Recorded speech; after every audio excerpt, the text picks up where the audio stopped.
em nome da comissão, é muito gratificante ver esse auditório cheio, porque montar esse congresso não foi uma tarefa fácil, e eu acho que é uma aplicação prática, né, uma demonstração prática do que é um trabalho em equipe, porque eu acho que foi o fato da gente ter a oportunidade de se reunir, de estar junto, a gente conseguiu pensar um pouco nessa estrutura que foi montada para vocês e ver que ela está dando certo, né?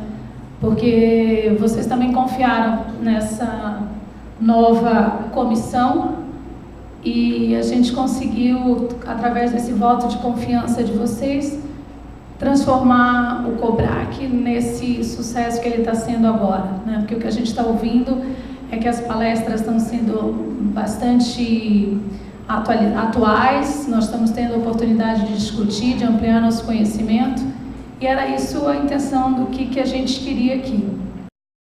Primeiro que também para mim é uma enorme satisfação poder estar aqui hoje na mesa, moderar essa mesa, ao lado de pessoas que vêm trabalhando com matemática tão interessante, que é a dos cadastros multidimensionais, que vem desenvolvendo pesquisas nacionais, a nível nacionais e internacionais nessa área, e a gente tem a oportunidade hoje aqui de discutir.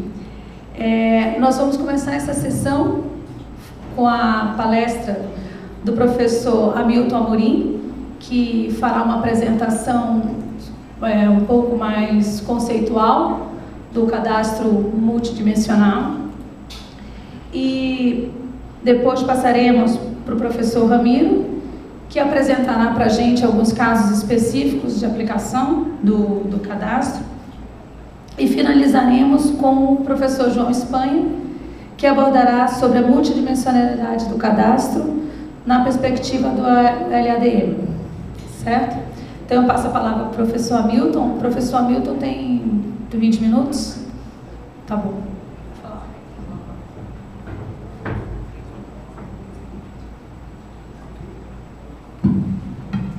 Boa tarde a todos.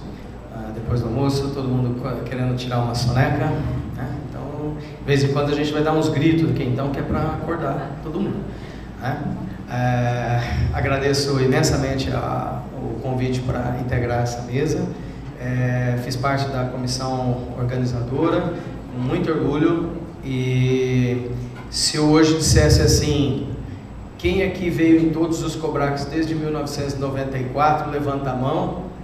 Eu acho que só eu levantaria a mão, né?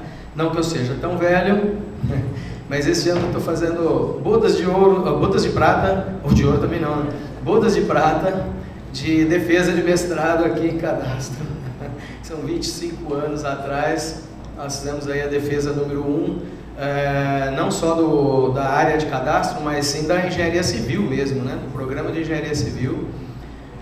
E é uma honra muito grande, é um orgulho muito grande. A gente vê que esse evento ele começou muito grande, inclusive, já começou grande. O primeiro evento já teve mais de 200 pessoas com uma primeira edição de evento, foi muito bom. E aí ele foi crescendo, e teve nos últimos anos, tivemos realmente uma queda de participação. E eu confesso que a gente tinha sim uma expectativa que ia aumentar a participação, mas nem tanto. Eu estou muito feliz em ver essa participação tão grande, passou de 350 inscritos, né, no COBRAC, e para a gente é um orgulho muito grande fazer parte dessa história, né, tão bonita. Bom, eu vou fazer uma introdução, né, nessa mesa, apresentando alguns aspectos conceituais, principalmente do cadastro 3D, cadastro 4D, e vocês vão ver que nem tudo que a gente pensa que é cadastro 4D é 4D mesmo, né?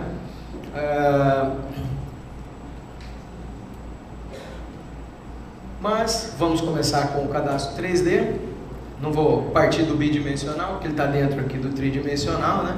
Então o cadastro D, ou o cadastro 4D, 3D, aliás, acompanha uma tendência mundial, né, que é a representação de dados cadastrais com 3 dimensões, tá? Bom, na verdade, não são só dados cadastrais que atendem a essa tendência, né? Todo dado espacial, hoje, né, já se espera uma representação espacial tridimensional. Então, são algumas iniciativas que a gente vê que nós estamos tendo. São várias iniciativas em alguns locais, principalmente países que têm uma necessidade maior. Obviamente eles estão um pouco mais avançados, né? Nós temos países que têm problemas, por exemplo, de guerra, então tem muitos refúgios, né, subterrâneos, né? E quando a gente fala em cadastro 3D, às vezes as pessoas pensam que é só o que está acima da Terra, não é, é o que está acima e o que está abaixo, né? Aí o Julião até comentou que tem muita coisa que a gente também não vê, né? Então, temos que cadastrar tal que a gente não vê, né, Rui? Então, realmente, tem muita coisa que a gente não vê, tem muita coisa que existe, né? Túneis, lojas, quer dizer, tem o aumento das redes de infraestrutura que são subterrâneas, redes, obviamente, aéreas também, né, acima da superfície. Quer dizer, esse emaranhado todo de objetos, né, que nem sempre são territórios, mas passam por territórios, né? Então, eles fazem parte do escopo do chamado cadastro 3D. Bom, e tudo isso passa por uma evolução tecnológica que nos apresentou algumas técnicas, algumas possibilidades de armazenamento e representação de dados tridimensionais que até pouco tempo atrás nós não tínhamos, né? Então, eu gosto de mostrar essa imagem, uma imagem bastante bonita, apesar de não estar com uma resolução muito boa. Mas é um centro financeiro de Paris, que é um emaranhado de feições, né, geográficas, que se encontram em diversos níveis, né? Para quem um dia já foi nesse centro comercial La Défense, ali tem vários níveis, né, aqui tem estacionamentos, tem avenidas, estações de metrô, estações de RER, que é um trem mais rápido lá em Paris. Então, como modelar isso tudo, né? Tem, por incrível que pareça, tem vias públicas para pedestres que passam dentro de prédios. Então, tem moradias abaixo, no nível da rua, e acima da rua, no mesmo lugar. Então, uma problemática bastante grande. Então, só para a gente ter uma ideia, tem alguns lugares que as pessoas utilizam, né, principalmente as administrações municipais, utilizam embaixo de alguns viadutos, né, já tem o teto, né, só falta fazer a parede embaixo. Então, utilizam para alguns prédios públicos, né? A gente conhece, tem alguns lugares que tem isso. Bom, isso aqui é em São Paulo, né? Acho que muita gente deve conhecer. Tem uma avenida embaixo e outra em cima, né? Se eu olhar por cima, ou seja, o que a gente vê, né? Uma representação bidimensional, a gente vai ver uma só, mas tem duas, né? Tem que considerar as duas, né? Bom, centro de São Paulo, uma complexidade maluca isso aqui, né? Então, isso aqui é em São Paulo, né? Isso aqui é o viaduto do Chá. Isso aqui é em Portugal. Tem uma rua que passa aqui embaixo desse prédio. Esse prédio está cheio de salas comerciais. Então, são objetos que estão ali, né? Geoobjetos que estão ali, que precisam ser representados também.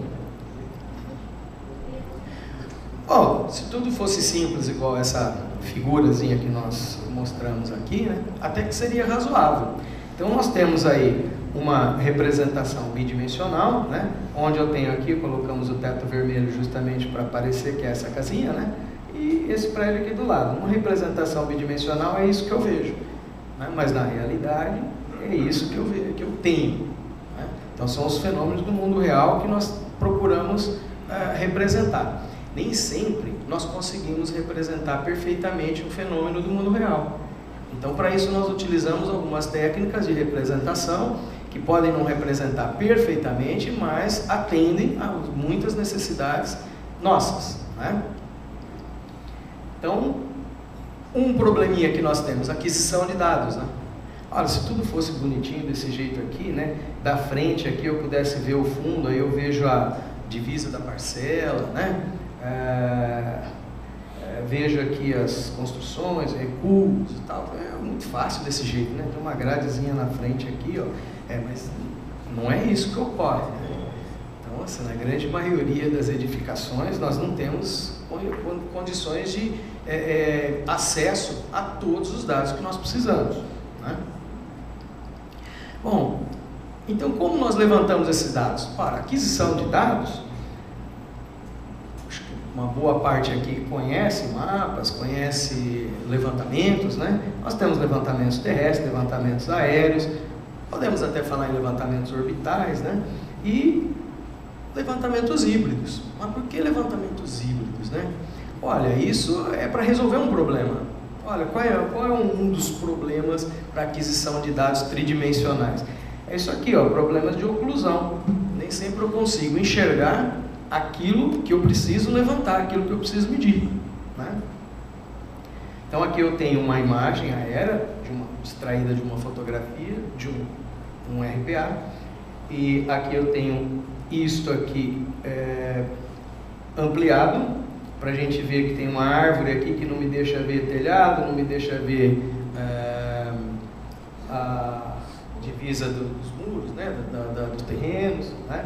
E aí também eu tenho isso aqui, ó, que a gente vê que se tem um muro aqui ainda pequeno, baixo, ainda dá para ver a edificação, mas onde é que está a divisa da parcela, né? A divisa do terreno. Então, quer dizer, tem esses problemas todos para ser resolvidos. Aí, paralelamente à aquisição, né, nós temos a questão da representação. Para adquirir um dado, eu preciso pensar em como eu vou representá-lo. Não adianta adquirir um dado que depois eu não consigo representá-lo, né? Vou dar um exemplo. Se eu faço a aquisição de uma coordenada, de um vértice de um telhado, não significa que eu estou coletando a coordenada de uma parcela. E não significa, às vezes, que eu estou coletando a coordenada de uma edificação, e sim da projeção dela, do telhado, né?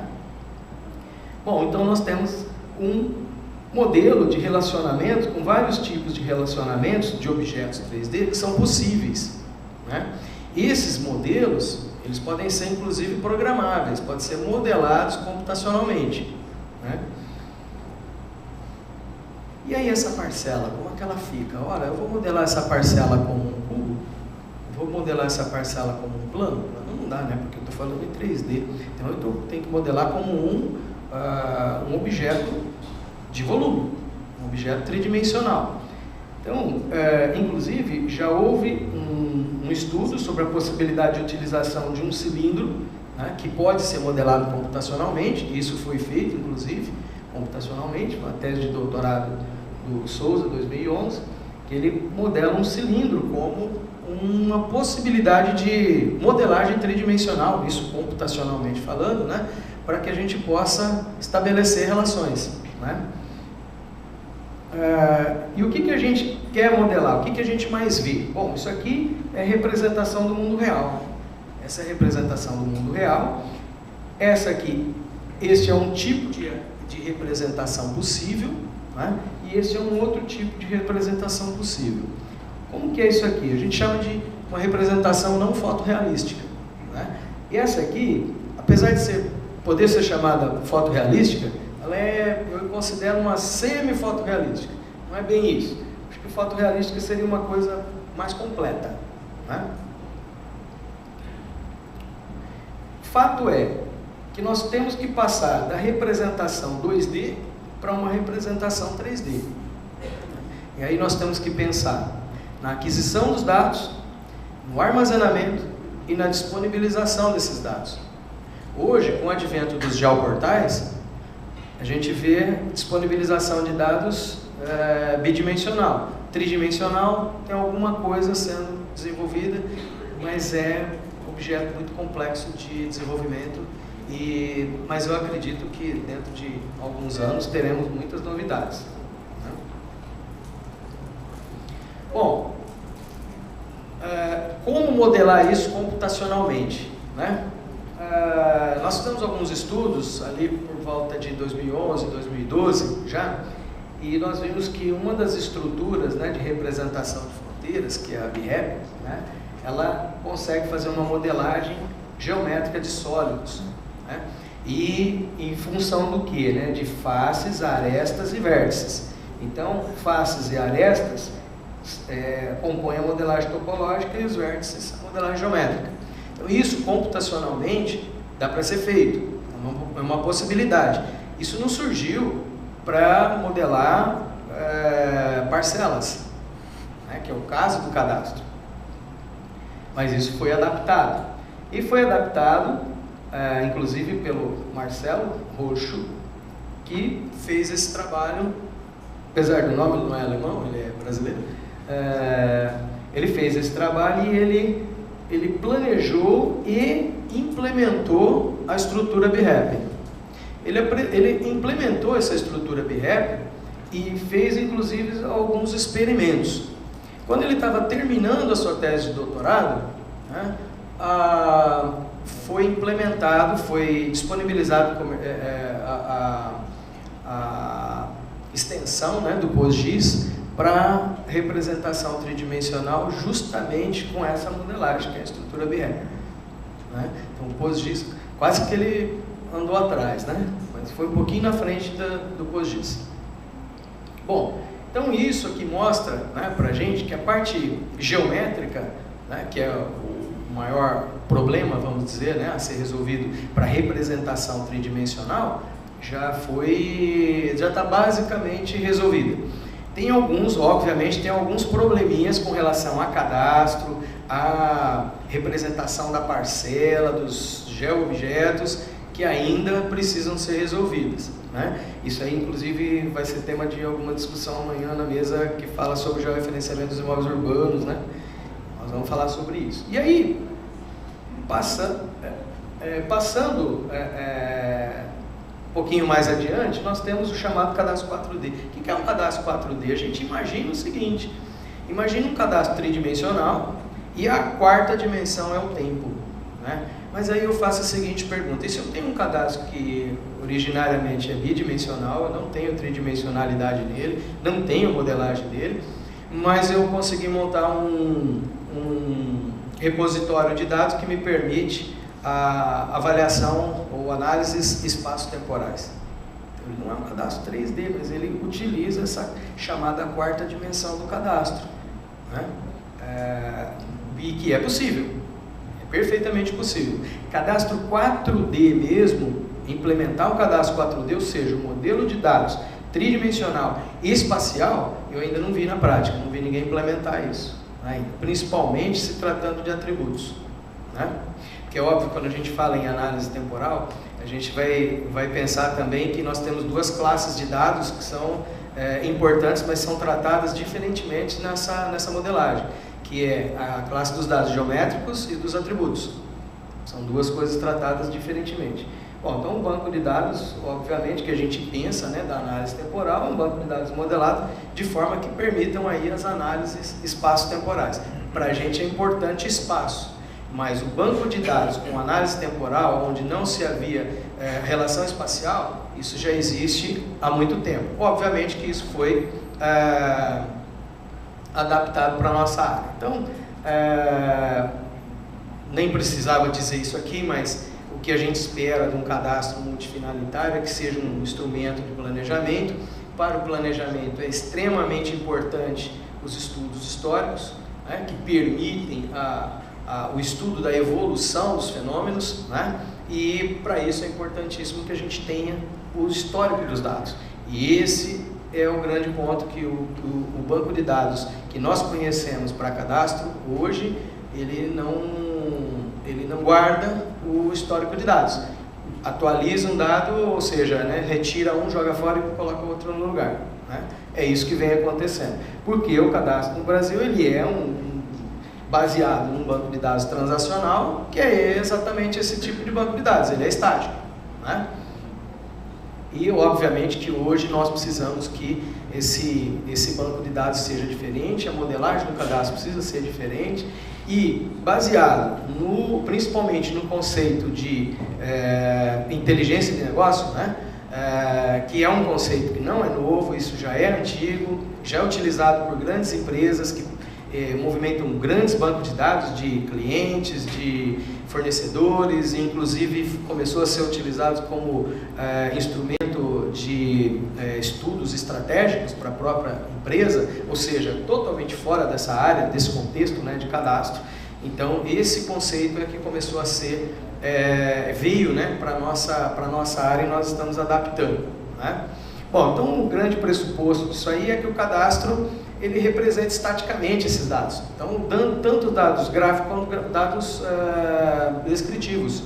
Então, esses dados, quando são atualizados, são perdidos. Então, a grande hipótese que a gente levanta é essa: eu preciso guardar o histórico desses dados para permitir os estudos da variação dos fenômenos num determinado período de tempo, né? E isso precisa ser utilizado para os processos decisórios, né? Principalmente das entidades, dos órgãos públicos, né?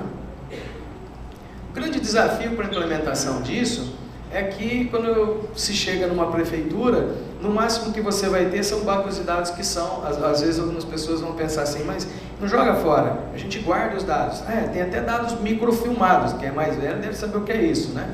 É mais novo, imagina que tem dados, assim, arquivos que estão lá guardados, mas tem até dados microfilmados. Então, são bancos de dados de várias origens, com várias modelagens. Como é que eu cruzo isso? Como é que eu faço com que isso fique em um instrumento apenas? Olha, aí começa a aparecer o que a gente chama de Data Warehouse, né? Que é um instrumento de agregação desses dados, né? Então, esse Data Warehouse é um sistema que ele extrai, ele limpa, ele adapta e ele fornece uma base de dados de várias origens normalizada. Então, a gente, na verdade, tem que pegar de várias origens e colocar num repositório, e isso é normalizado de tal forma que eu consigo verificar uma variável, um campo no banco de dados que eu tinha num ano e no outro ano, o que ocorreu, né? O que se aumentou, diminuiu, ou seja, quais foram as modificações. Então, isso é possível por meio do Data Warehouse e, inclusive, já tem alguns casos testados, né? Ora, o que é importante para a gente? Nós temos alguns tipos de análise temporal. O primeiro deles aqui é uma análise no tempo, simples. Eu tinha uma coisa, depois tenho outra. Então, o que ocorreu? Aí eu tenho aqui o que aconteceu no intervalo de tempo, né? Aí vem para uma coisa que a gente já começa a pensar um pouquinho, né? Fala, poxa, já começou a puxar para a nossa área. O que aconteceu numa região em um tempo, né? E agora vem aqui, na verdade, o que mais a gente quer, né? O que mais importa para a gente. É o que aconteceu com uma região no intervalo de tempo, né? E que esse intervalo não precisa ser necessariamente 2, pode ser 3, 4, 5, depende de quantos tempos nós registramos. Bom, esse modelo, né, multidimensional, utilizado pelos chamados Data Warehouse, eles trabalham com os sistemas OLAP, que são sistemas baseados no modelo multidimensional, e essas ferramentas elas possibilitam a criação de um ambiente avançado de consulta, onde nós podemos fazer consultas de objetos que são tridimensionais e com o registro do tempo, né? Inclusive fizemos aqui também alguns testes. Esse aqui é só um exemplozinho, nós temos um monte de detalhes também, tá? Mas esse aqui é só um exemplo, onde fizemos aqui, apresentando o histórico de escolaridade e de renda ligados às parcelas num determinado período de tempo, né? Então, com base na teoria do cubo, né?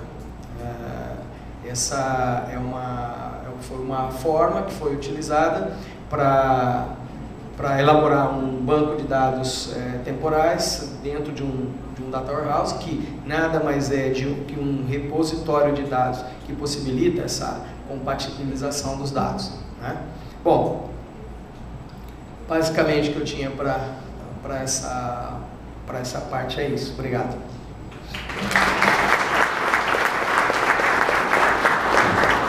Queria agradecer ao professor Hamilton. Realmente ele é uma figurinha que já está aqui com a gente há muito tempo. E não só ele, porque toda vez que ele veio, ele trouxe o ônibus junto, tá? E pedir para o professor Ramiro se agraciar com a sua palestra.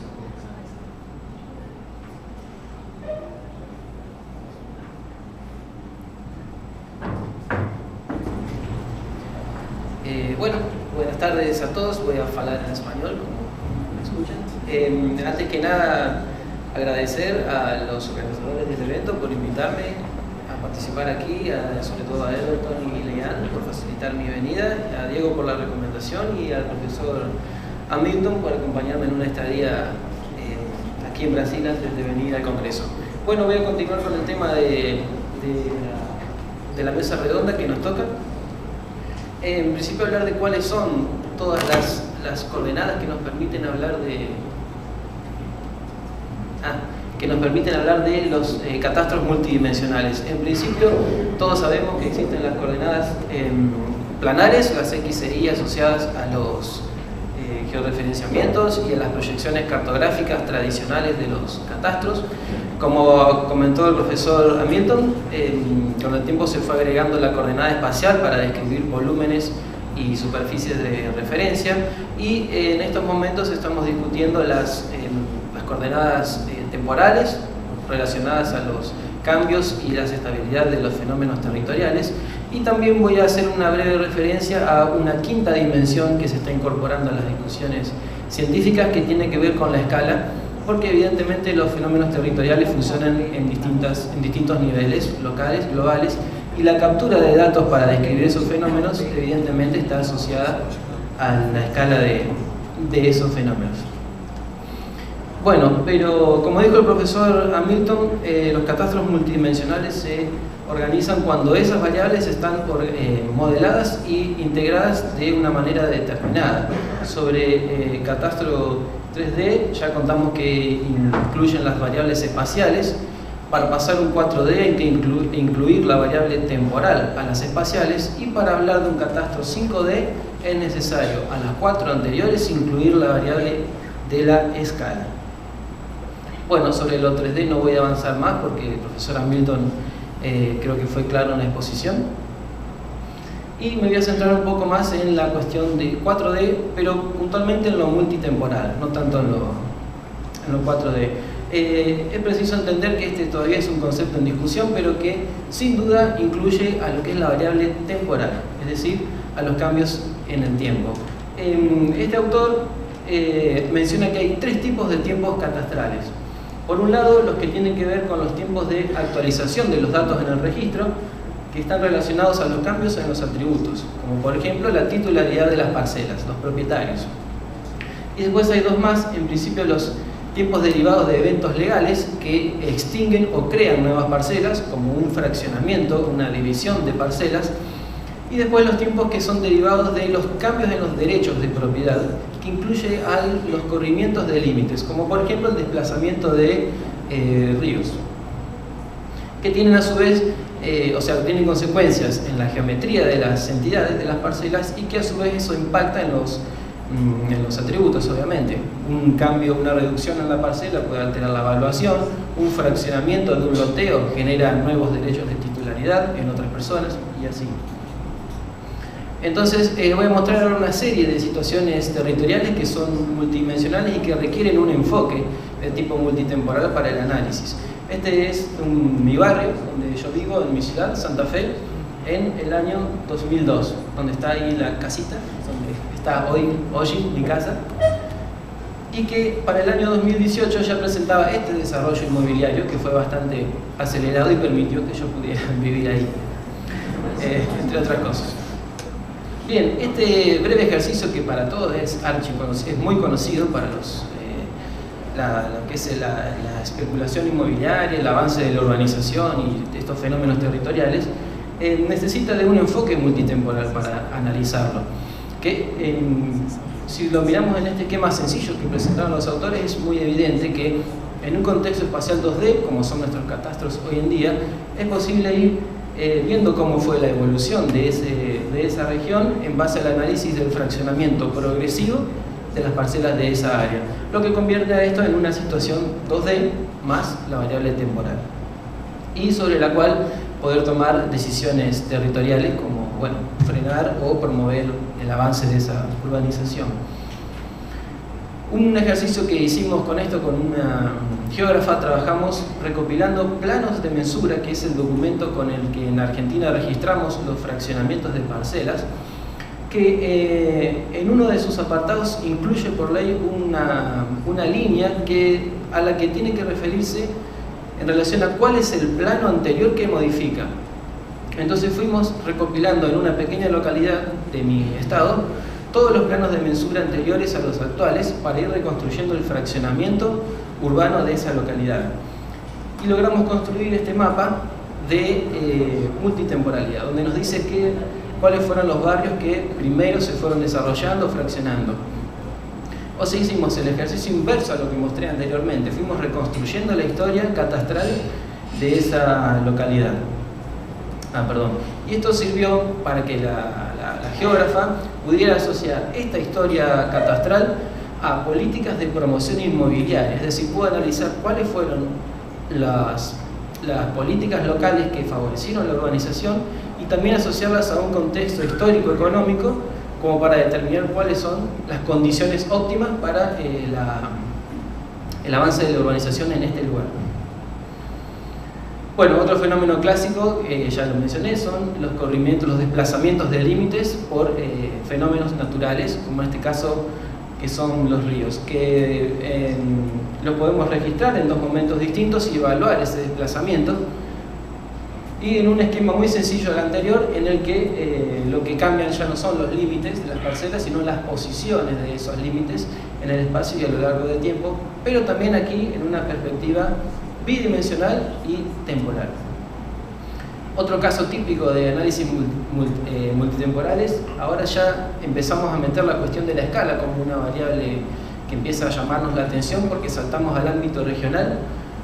Un evento sísmico conocido para todos fue el terremoto en 2010 en Concepción, que produjo un desplazamiento en las coordenadas geográficas de casi más de 3 metros, donde fue el epicentro del terremoto, pero que su influencia siguió hacia el continente, incluso a cientos de kilómetros. Los desplazamientos fueron hasta 23 centímetros, como en la localidad de San Rafael, que quizás para el contexto regional uno no vería tanto problema, pero cuando se mete en este proyecto de georreferenciamiento de inmuebles urbanos, ve que ahí tenemos un desplazamiento del ancho de un muro, con los consecuentes conflictos que esto puede generar.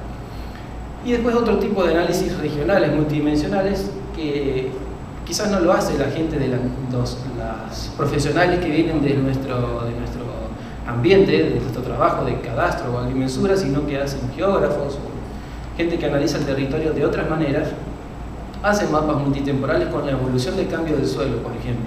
Otro aspecto que le interesa al catastro multifinalitario. En particular, en este caso, mostramos la evolución de cultivos en Argentina y puntualmente la cantidad de superficies de soja que fue aumentando entre el año 71 y 2010, que es bastante importante el crecimiento. Este tipo de cultivo en particular está más o menos estudiado que reduce la infiltración de la lluvia, la infiltración de la lluvia por el suelo, lo que hace que aumente la escorrentía superficial, o sea que haya más agua en la superficie escurriendo.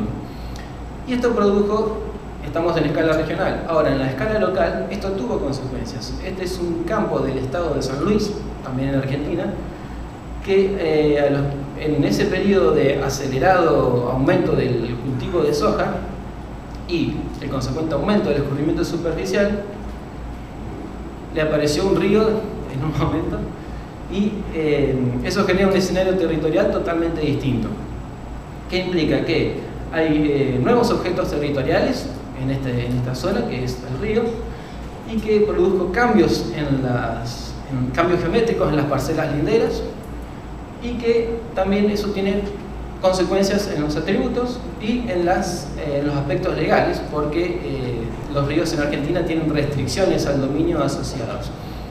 Y todo esto lo deberían registrar los catastros, en teoría.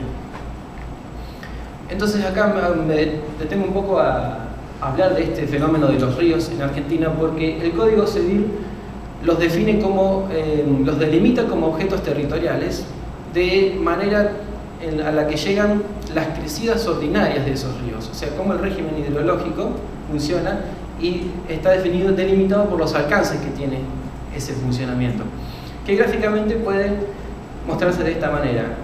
Una zona de influencia del río en las crecidas delimita el dominio público del privado. De acuerdo a la definición de la FIC, hay un derecho homogéneo dentro de esos dos límites, entonces podemos hablar de un objeto territorial legal. Como está referido a alturas, es un objeto territorial legal tridimensional. Aquí en Brasil es bastante parecida la definición de los objetos territoriales asociados a los ríos. También están asociados a crecidas ordinarias. Eso lo aprendí con Hamilton. Bien, ¿cómo los catastros entonces registran estos objetos territoriales? Bueno, al principio no... Esto es el catastro de Santa Fe, en mi provincia. Al principio, cuando empezaron los catastros informáticos, no aparecían los catastros, los ríos quedaban como espacios en blanco entre las parcelas que se iban acomodando según los relevamientos y títulos de propiedad. Después se dieron cuenta que debían agregarlo y entonces lo hicieron digitalizando sobre una única imagen satelital de ese momento, y les quedó esa línea celeste que más o menos sigue el río hasta que encuentra la posición actual de ese momento. O sea, una inconsistencia total entre el parcelario y el río en ese momento. Y después, con el advenimiento de las políticas ambientales y de riesgo hídrico, decidieron incorporar este carácter de inundación de los ríos, es decir, zonificar de acuerdo al riesgo hídrico y registrar esa zonificación como una restricción al dominio. Y así definieron un área de inundabilidad, que es esta faja alrededor del río, como un objeto territorial legal, pero no una parcela, sino una restricción. O sea que ninguna de las tres maneras como registraron el río es como el Código Civil lo ha definido. O sea que tenemos registradas tres cosas en vez de tener una que serviría para todo. No solo eso, sino que cuando definieron esta faja de inundación para el año 2013, para una determinada cantidad de datos de crecidas de ese río. En los 3 años que siguieron, las crecidas del río superaron ese nivel de restricción. O sea que al momento en que lo publicaron, el límite ya había quedado obsoleto. Entonces es evidente que el abordaje aquí tiene que ser tridimensional y multitemporal. Bien, y por último, un caso en una localidad de Diamante, que es bien reciente, que salió en los diarios con un título así muy forchi, digamos. Una ciudad que iba a desaparecer, que es esta que está aquí, que se llama Diamante, que está a orillas del río Paraná, donde las barrancas tienen 30 metros de alto.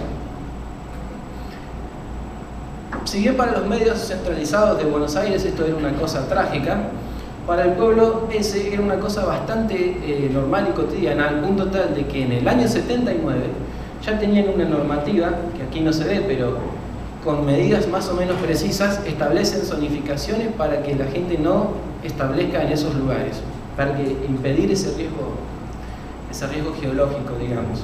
No solo eso, sino que además en esa normativa del año 79 incluyeron una línea en la que dice que el límite es provisorio porque se modifica constantemente ante nuevos desmoronamientos. O sea que ya en el año 79 deberíamos haber estado pensando en catastros multidimensionales, con límites móviles, que por ahí son tan resistidos por los agrimensores.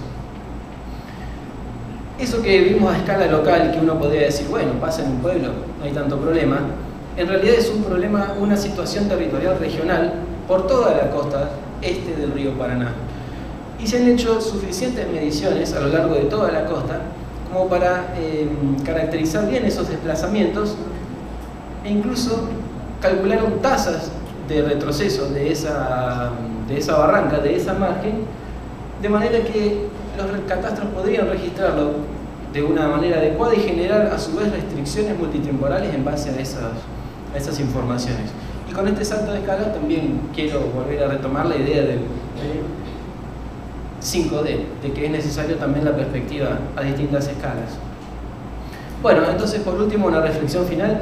Creo que es necesario salir de los catastros estáticos, bidimensionales, ya sea o tridimensionales, y pasar a catastros dinámicos que se retroalimenten en esta captura de situaciones territoriales, que permitan modelar los fenómenos de manera dinámica como son estos fenómenos.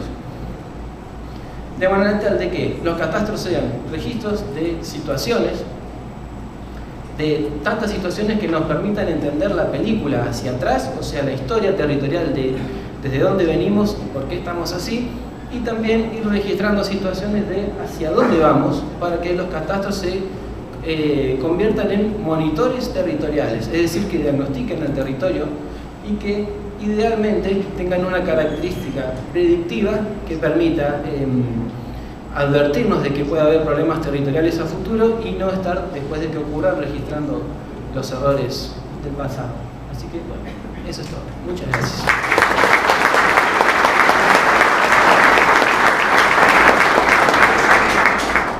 Obrigada, professor Ramiro. Passo agora a palavra para o professor João Espanha, que abordará sobre a multidimensionalidade do cadastro sobre a perspectiva do LADM.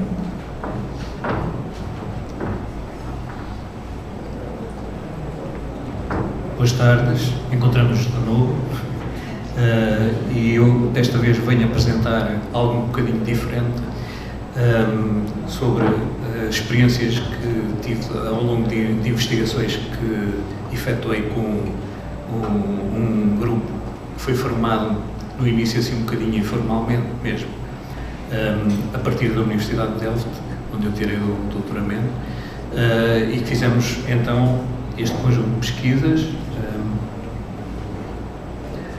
Portanto, tenho aqui 3 exemplos que refletem a abordagem que pode ser dada, uma proposta, não é, que foi apresentada sobre o modelo internacional, a norma internacional para a administração das terras, o LADM, né? E com base nesse modelo que é conceptual, né? Oferecer umas propostas, portanto andando um bocadinho no caminho da implementação, sem chegar a nenhum caso prático, com exceção do último exemplo que está aqui citado, e então procurar que o modelo respondesse a situações críticas, casos de estudo que foram sugeridos pelo meu parceiro indiano, Tarun Mewana, e que refletem muito todos os problemas que podem surgir e que têm que ser abordados na relação entre portanto, a modelação que conta com objetos cadastrais, parcelas cadastrais tridimensionais, não é? Quando se tem que ir para um cadastro necessariamente tridimensional, e ao mesmo tempo o jogo com os direitos, com as instituições que estão envolvidas depois nos diferentes elementos prediais depois que são identificados em cada um destes casos, não é? E assim procurar traduzir depois, usando a linguagem própria da modelação que foi introduzida pela ISO, não é? Toda a série geográfica, não é só o LADM, não é? Que é então a linguagem de modelação universal, o ML. E já agora, no último exemplo, que é um modelo conceptual que apresenta uma gama de diferentes hipóteses de modelação de entidades 3D, portanto esse é mais genérico, não é? Portanto aí não se partiu de um caso de estudo prático, não é? De algo que estava, ou que tinha acontecido no terreno, não é? Mas é uma proposta conceptual de utilizar tipos de elementos, portanto tipos de objetos que já estão considerados na norma internacional e assim representar diferentes tipos de unidades, prédios ou parcelas 3D. Portanto, aqui isto um bocadinho a repetir aquilo que já referi, não é? E tem aqui duas referências que depois poderão consultar, não é? Portanto, todas estas publicações têm este ponto comum de terem sido apresentadas, portanto, em conferências da FIG, da Federação Internacional de Geómetras, não é? Portanto, conferências de Working Weeks e outras, não é? Algumas são particulares e que abordam apenas a questão do cadastro tridimensional, não é? Que é a 3D Cadastros, que também pertence ou é patrocinado também pela FIG, mas tem, portanto, partiu de um grupo da própria Universidade de Delft que é aquele referido, o BDMC, e que vai organizando, e penso que agora já está, este ano, já decorreu, decorreu recentemente em Delft. Portanto, é a 6ª edição deste workshop, que é realizado sobre cadastros 3D e que traz estas experiências aqui a nível mundial. Portanto, começando agora no primeiro exemplo que eu trago,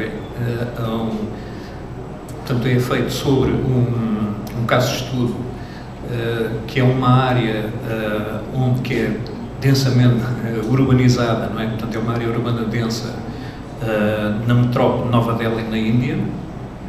Portanto, é um caso muito particular, muito específico e revela, tanto hoje em dia, numa grande metrópole, as complexidades que podem encontrar quando pretendemos uma modelação que considera o aspecto tridimensional do cadastro, e de outra forma será muito difícil obter ou fazer um levantamento cadastral e armazenar toda essa informação numa base de dados que seja. Portanto, há necessidade mesmo de trazer ou de originar um cadastro tridimensional que não existe assim nessa forma na cidade de Nova Delhi. Portanto, eles não têm essa informação, mas têm muita informação do ponto de vista cartográfico, não cadastral, mas cartográfico. Portanto, esta área que foi examinada e que serviu então de caso de estudo para começarmos a fazer uma tentativa de modelação, como é que o modelo iria corresponder a esta situação, Portanto, tem uma série de que se pode considerar elementos prediais ou mesmo prédios, que estão situados quer acima, quer abaixo do solo, quer no solo, quer ocupando o solo, pronto, para além disto, portanto, eu estou a falar deste último exemplo que vou detalhar mais. Depois, para além disso, foram ainda outros 3 casos, de tanto áreas em redor de cabos que têm processos de construção, e que vão afetar prédios vizinhos, como é que se pode modelar isso e depois ter um cuidado para que não ocorra, por exemplo, deslizamentos ou que não haja inundações, quando se faz este tipo de construção. Também um outro caso que foi abordado, mas eu depois não vou detalhar aqui, e que ocorre muito na cidade de Nova Delhi, que é, eles têm muitos apartamentos de andares, portanto, prédios de andares, que estão construídos sobre pilares, e debaixo dos pilares há outra ocupação, ou mesmo no solo, superfície, e muitas vezes a propriedade, ou mesmo o domínio e as entidades que são responsáveis pela gestão dessa componente cadastral são diferentes, Portanto, e aí surge o problema da necessidade do cadastro 3D, e também o tratamento das águas subterrâneas quando eles têm grandes projetos de construção, que afetam áreas muito grandes e portanto, há volumes de terra muito grandes que têm de ser escavados, e que podem afetar todas as águas subterrâneas, todo o sistema de aquífero de uma determinada área. Portanto, isto sempre dentro da área metropolitana. Portanto, mas estes casos são, que eu apresento aqui, constam portanto, do artigo, que vocês poderão depois consultar, mas eu aqui só trago um detalhe um bocadinho maior então dessa situação de cruzamento, um grande cruzamento metropolitano, que é um local que se chama Dalla Kuan, e que tem estas características também que veem aqui, Portanto, é um cruzamento importante na cidade e tem desde rodovia, ferrovia de 2 tipos, que é o comboio normal, e tem metros, um metro expresso que liga depois ao aeroporto de Nova Delhi. Portanto, tem prédios que estão sob diferentes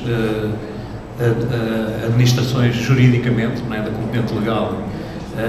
Portanto, os próprios registros, não é um registro único, não é assim dizer que está tudo registado no registro predial, não, eles têm diferentes, digamos, jurisdições, Dentro daquela pequena área existem diferentes jurisdições, que têm que ser tomadas em conta, nomeadamente na zona florestal, por exemplo, está numa, tem uma grande área militar, está noutra jurisdição, portanto faz parte de outro registro, a propriedade privada propriamente dita também ainda é outra, não é? Portanto tem esta complexidade toda, e isto só para as parcelas que estão à superfície, e depois ainda tem a complexidade maior, não é? Tudo os viadutos que cruzam estão acima da superfície, portanto rodoviários, ferroviários, os acessos respectivos a essas vias de comunicação, e depois de abaixo da superfície também temos, abaixo da superfície não só, não é? Alguns também transportados dentro dos viadutos, não é? Que também têm redes de infraestruturas, não é? Várias, não é? Distribuição de água, saneamento, linhas de eletricidade, outras, não é? E ainda, para complicar tudo ainda mais, não é? Nesta pequena área, ainda estava proposta, atravessando toda esta área, uma nova linha de metro, não é? Metro urbano, que iria ligar várias áreas da cidade. Portanto, como parte da abordagem, não é? Da tentativa da proposta de modulação, não é? Foram identificadas, num primeiro caso, que entidades, não é que vão gerir estes diferentes elementos cadastrais, não é? E então obtivemos assim uma lista bastante razoável, não é? E portanto, estão ali apontados ainda com os nomes originais em inglês, não é? Por exemplo, propriedade privada e a parte norte da zona florestal dizem respeito à corporação municipal, não é? Portanto será o município, aqui falando nos nossos termos, não é? Depois há a entidade que gera toda a rede de metro, não é? Infraestrutura ferroviária. A rodoviária está no Departamento de Obras Públicas, também do município, Public Works Department. A área sob administração militar, portanto eles têm um que agrupa todos os quartéis que existem na cidade, distribuído na área urbana de Nova Delhi, não é? Portanto é outra instituição ainda. Depois tem uma rodovia principal, não é? Que nós chamamos de autoestrada, não é? Então tem National Highway Authority, portanto ainda outra instituição que vai gerir e vai manter a componente cadastral e depois para as redes de infraestruturas, portanto que é o que nós chamamos também o cadastro de infraestrutura, não é? E tinham aqui, então, diferentes instituições, não é? Delhi Jal Board trata tudo que seja água, saneamento, não é? E depois a BSES, que é uma companhia público-privada que gera a componente da distribuição elétrica, não é? A rede de distribuição elétrica. Portanto, só para ver aqui neste pequeno caso, não é? A quantidade de instituições que teriam de alguma forma de ser ligadas e dados recolhidos, não é? E depois manter esse relacionamento para uma tentativa de ir mantendo, atualizando, não é? Esse cadastro quando vem uma nova obra, que neste caso seria a tal linha de metro que ia passar por toda esta área. E na proposta que nós apresentámos, portanto, utilizando as unidades espaciais que estão contidas na norma LADM, portanto, a sugestão que se deu foi que todos os prédios que ocupam a superfície do solo, não é? Portanto, não estão acima nem abaixo, mas podem ser representados apenas num cadastro simples convencional 2D, não é? Portanto, que formasse uma partição espacial que vai ocupar, portanto, aqui procura-se ocupar toda a área, não é? E depois os prédios têm que ter 2D com topologia, portanto têm que estar adjacentes uns aos outros, não é? Não haver áreas que não estejam cobertas, não é? Isso vai cobrir toda a propriedade privada, domínio público, não é? Pronto, e domínio público e com a diferença da parte militar e a parte de reserva florestal, não é? Depois também existe uma classe de objetos já na norma que está preparada para trabalhar com os cadastros de infraestruturas e, portanto, iria ser utilizada então essa que se chama Legal Space Utility Network, para modelar tudo o que seja rede de infraestrutura, e em que eu posso impor restrição administrativa, portanto, isto ligando à componente dos direitos, utilizando ao mesmo tempo um perfil espacial, que existem vários perfis na norma, não é, que eu posso utilizar, neste caso um perfil espacial 3D genérico. Não é? E finalmente ainda há versões de redes de utilidades que podem ter relações com outros objetos 3D também que eu possa considerar, como por exemplo os viadutos. Não é? Portanto, algumas da parte dessa rede de infraestrutura não está no solo, nem está sob o solo, não é? Mas vai ao longo dos viadutos. Não é? E então eu posso considerar um perfil espacial 3D, não é? Portanto são parcelas do cadastro tridimensional, mas com uma relação topológica que eu posso obrigar, portanto, o modelo a seguir essa relação topológica de inclusão entre estas diferentes unidades. Portanto, claro, eu aqui não mostro, não é? Mas essas classes também existem no modelo de dados. Não é? Pronto, e aqui é uma ilustração da situação, que tem os diferentes elementos, não é? Podem ver.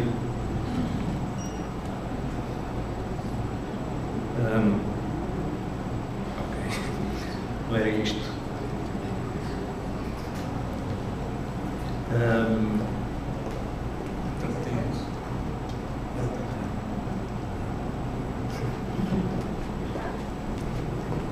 Portanto, aqui temos a área militar, do quartelamento militar, né? Tem aqui os campos de golfe. Portanto, isto é a via principal, né? Isto é a autoestrada, aqui outra, né? Depois tem todos os acessos, tem uma linha de metro, né? Que já está construída, a tal que faz a ligação ao aeroporto, a zona de floresta, florestal norte, né? A outra florestal aqui a sul, e que tem diferentes entidades a gerir cada uma delas, né? E aqui a área de propriedade privada, que está ocupada por grandes hotéis de 5 estrelas, acho eu, aqui deste lado. Né? Portanto, tem só nesta pequena área, aqui de alguns hectares, não é? Tem toda esta complexidade. Portanto, isto é um exemplo que acontece em muitas metrópoles, e aqui, possivelmente no Brasil também terão casos semelhantes que terão que ser tratados, e se adotarem a norma, não é? Portanto, podem começar a seguir aqui estas propostas. Não é? Portanto, aqui uma visão tridimensional. E aqui passo então ao segundo exemplo, que é bastante mais simples, não é? Do ponto de vista de modelação espacial. Não é? Depois tem implicações, é a nível da ligação dessas unidades com os direitos legais que são constituídos. Portanto, aqui temos este caso de estudo, não é? A partir de um conflito que se observou entre uma comunidade local na Índia, no estado de Kerala, e uma fábrica da Coca-Cola, e isto implicou, portanto, análises, quer do ponto de vista hidrológico, quer do ponto de vista do cadastral, segundo o LADN, e depois propôs também uma modulação, não é? Para atender a este problema. Portanto, isto aqui descreve um bocadinho o historial que se verificou nessa região, né? Portanto, qual era o tipo de cultivo que eles utilizavam. Portanto, eles estavam numa área que era pobre em chuvas e ao mesmo tempo estavam a cultivar arroz, não é? Logo aí tem um problema grave para resolver, não é? E depois, ainda por cima, veio então a fábrica que produz os refrigerantes que nós conhecemos e que também utiliza muita água, não é? Portanto, a extração de água começou a fazer abaixar todo o nível freático do aquífero subterrâneo, das águas subterrâneas, não é? E para além disso começaram mesmo a ter problemas de contaminação, não é? A população começou a queixar-se de problemas de saúde, não é? Até que o Conselho Local decidiu, não é? Não renovar, porque eles tinham essa possibilidade, não é? Não renovar a licença de exploração à Coca-Cola. Pronto, e a partir daí houve uma série de litígios, como podem calcular, e o processo ainda se arrastou bastante tempo. Tem aqui situações, não é? As situações do aquífero, que foi modelado então com um software que faz a modelação hidrogeológica Portanto, e que depois pode obter estes mapas que vocês estão aqui a ver, não é? Que não sei se alguém conhece, é o Arquidro da ESRE, que fez este trabalho, neste caso. Portanto, isto do ponto de vista da análise hidrológica, e depois chegaram então a estes resultados com a elaboração ainda da fábrica, né? E após o final da elaboração, já depois dos processos legais todos desencadeados. Né? Portanto, aqui, depois tem aqui uma escala, não é? Que mede a profundidade. Aqui estava muito fundo, não é? Estão a ver, estava aqui nos rosas vermelhos, não é? Logo após o fim da elaboração, não é? E aqui deste lado, já há alguns anos, 2 anos, não é? Cerca de 2 anos após o fecho da fábrica, portanto, o aquífero veio a recuperar a partir daí, não é? Com as chuvas que foram eventualmente caindo, veio recuperando, não é? Portanto, então propomos aqui 2 hipóteses de modulação, não é? A primeira é com uso partilhado do direito privado, não é? Portanto, base em propriedade privada, mantendo em propriedade privada todos os elementos. Aqui os elementos de cadastro espacial são estes aqui no final. Isto é a unidade espacial, portanto isto é a modulação habitual na norma, e tem que estar ligados a um registro que vem aqui nesta cor amarela, não é? Aqui a verde são as partes interessadas, não é? Portanto são os proprietários, é a Coca-Cola, e depois tem então ainda outras unidades espaciais ligadas às parcelas de servidão que são constituídas, portanto, com base nesse direito legal, né? Parcelas de servidão que fazem parte da... portanto, é como se imaginasse então a projetar para cima a área do aquífero e interceptar as áreas das parcelas, né? E então cada uma tem a sua servidão sobre o aquífero. Portanto, e aqui é sobre... Portanto, é uma modulação que pode ser feita só com direito privado, não é? E depois aqui, a segunda hipótese, não é? Em que pensámos foi com recurso a um direito público. Portanto, ao fim e ao cabo estávamos a nacionalizar toda a área do aquífero.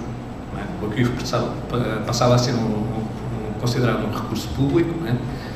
E então temos uma modulação diferente do ponto de vista também da ligação entre as componentes espaciais, não é? Que há uma ligação, que há 2 níveis de representação, não é? Para as superfícies e para o aquífero, não é? E o aquífero está ligado depois num registro que será de domínio público, não é? Normalmente acontece isso, haver registros, aqui no Brasil penso que também acontece isso, não é? Registros diferentes, entidades diferentes que gerem o domínio público e propriedade privada, não é? Então, seriam estes diferentes aqui, a unidade básica, não é? A unidade básica da norma, não é? Portanto, aqui um direito de propriedade básico, mas aqui um direito que vem do domínio público.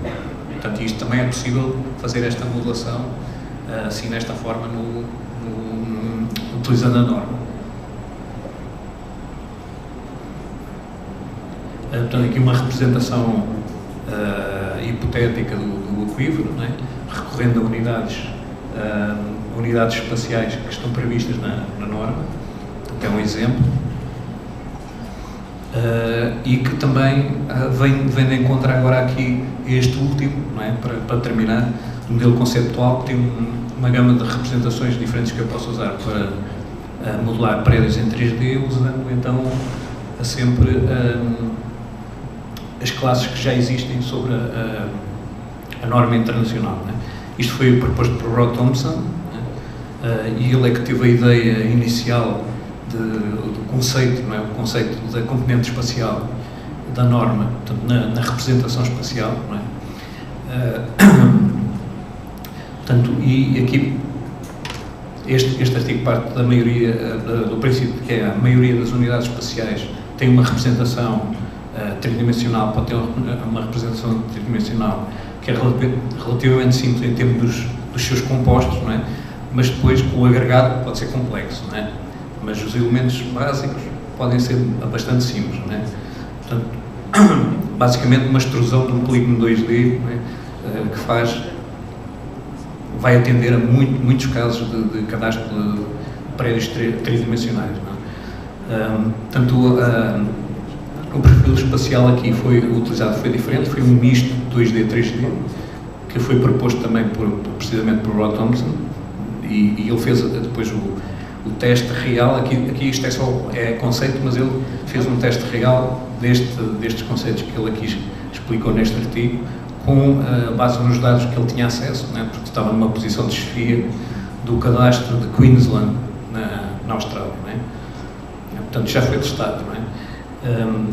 E então aqui, basicamente, nós estamos a combinar objetos de duas classes diferentes, uma que é representada em 2 dimensões, mas conceptualmente acaba por ser portanto, uma espécie de uma cortina vertical que vocês poderiam lançar sobre as extremas de um determinado prédio, né? E sem limite superior e inferior, não é? Portanto, é assim que está pensado esta Boundary Face String, que faz parte do Danone, e juntando com a Boundary Face, que, portanto, aí não é vertical, pode ter qualquer orientação. O mais simples é considerarem planos, portanto, horizontais, que em conjugação com a cortina, que, aliás, eu posso mostrar aqui não é? A ideia é esta, não é? Em conjugação vai delimitar superfícies tridimensionais, não é?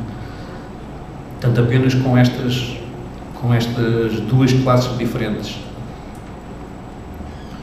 Portanto, e aqui as categorias que foram consideradas, não é? Prédios 3D, não é? Portanto, pode-se modelar uma unidade espacial de edificado para um edifício existente ou planeado, pode-se modelar uma unidade espacial que tem apenas um limite fixo, portanto, e o outro é deixado aberto, não é? Portanto, parece um bocado estranho que é um polígono que não fecha, não é? Um volume que não fecha, mas pode haver esta modulação, portanto, é uma semi-aberta, digamos assim. Pode haver uma unidade espacial que tem ambos os limites, então temos um caso mais habitual, não é?